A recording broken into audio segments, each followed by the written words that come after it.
मुंबई ते नाशिक आग्रा महामार्गावरती कसारा घाटापासून ते नाशिक पर्यंत अनेक अनधिकृत होर्डिंग पाहायला मिळतात। घाटकोपरमधील होर्डिंगच्या दुर्घटनेनंतर 16 जणांचा यामध्ये मृत्यू झाला होता। तरी घटना घडल्यानंतर संबंधित विभागाने होर्डिंगवर कारवाई करण्यास सुरुवात केली आणि याचा आढावा घेतला आमचे प्रतिनिधी विकास काजळे यांनी। पाहूयात। मुंबई नाशिक आग्रा महामार्गावरती आपण गोटी टोल नाका परिसरामध्ये आहोत आणि या ठिकाणी जर बघितलं तर अनेक होर्डिंग्स तुम्ही पाहू शकता।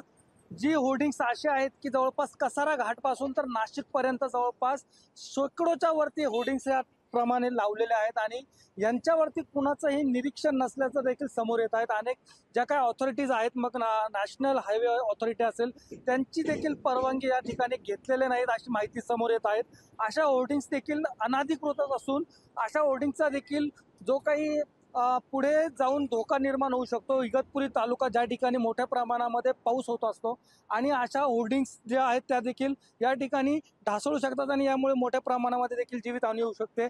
आता सध्या आपण घोटी नाशिक परिसरामध्ये आहोत आणि घोटी परिसरामध्ये देखील मोठ्या होर्डिंग्स या ठिकाणी आपण पाहू शकतो आणि संबंधित जे विभाग आहेत त्यांनी देखील या होर्डिंग्सवरती आता नोटीस द्यायला सुरुवात केलेली आहे। होर्डिंग्स लावण्या अगोदर कोणत्याही प्रकारची परवानगी घेतली नसल्याचं आता समोर आल्यामुळे देखील आता अशा होर्डिंग्सवरती कारवाई होणार का आणि मुंबई सारखी घटना देखील नाशिक किंवा कसारा घाट पासून नाशिक पर्यंतचा जो परिसर या ठिकाणी होणार नाही याची दक्षता संबंधित विभाग घेणार का, याकडे सर्वांचं लक्ष लागून असणार आहे। लोकशाही न्यूज साठी विकास काजळे, घोटी, नाशिक।